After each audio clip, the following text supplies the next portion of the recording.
நீலாம் என்ன சாதிச்சேன்னு என்னை யாரும் கேள்வியே கேட்க முடியாது. இந்த பசங்களுக்கு அம்மாவா இருக்கிறதே பெரிய சாதனை தான். நான் பாட்டுக்கு சிவனேன்னு உட்காந்து கதை பேசிக்கிட்டு இருந்தேன். என் பொண்ணு யூடியூப்பை பார்த்து ஹேர் ஸ்டைல் பண்றேன்னு இந்த சீப்பை என் தலையில மாட்டி விட்டு போயிட்டா. பின்னாடி உட்காந்து சிரிச்சுக்கிட்டு வேற இருக்கா. அவளை சொல்லி தப்பு இல்ல, எனக்கே சிரிப்பு தாங்கல. என் தலை மேல குருவியே கூடு கட்டின மாதிரி இருக்கு. சரி சீப்பு தானே எடுத்துடலான்னு பார்த்தா ஒரு அரை மணி நேரம் ட்ரை பண்ணி பார்த்தோம், வரவே இல்ல. எங்க வீட்டுக்கார வேற ஒரு பக்கம் என்ன திட்ட அவளை திட்ட, இப்படிலாம் பண்ணா வலிக்கு வராதுன்னு கத்தி எடுத்துன்னு வந்து சீப்பை கட் பண்ணிட்டோம். நான் கூட பயந்துட்டேன், திருத்தண்ணிக்கு விட்டு வச்சிருக்கிற முடி கட் பண்ணிடாதீங்கன்னு சொல்லிக்கிட்டே இருந்தேன். கொஞ்சம் கொஞ்சமா கட் பண்ணி எடுத்துட்டாங்க. கத்தி எல்லாம் எடுத்துட்டு வந்து கட் பண்ணதும் சார்மி தான் கொஞ்சம் பயந்துட்டா. தலையில சீப்பு மாட்டினது எனக்கு, நீ ஏன் அழுறன்னு அவளை நான் சமாதானப்படுத்திக்கிட்டு இருந்தேன். நாங்களே இந்த பிரச்சனைய சால்வ் பண்ணிக்கிட்டு இருந்தா குறுக்க என் பையன் வந்துட்டான். அம்மானா முடியல தலையே சீவிர மாதிரி இருந்தாலும் நம்ம கடமைகளுக்கு கட்டுப்பட்டு தான் ஆகணும்.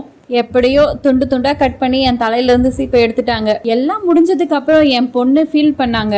எதுக்குன்னா இந்த சீப்பு துண்டு துண்டா போச்சுன்னு. இவங்க எல்லாம் வச்சுக்கிட்டு என்னோட வாழ்க்கை எதை நோக்கி பயணமா போய்கிட்டு இருக்குன்னே தெரியலையே.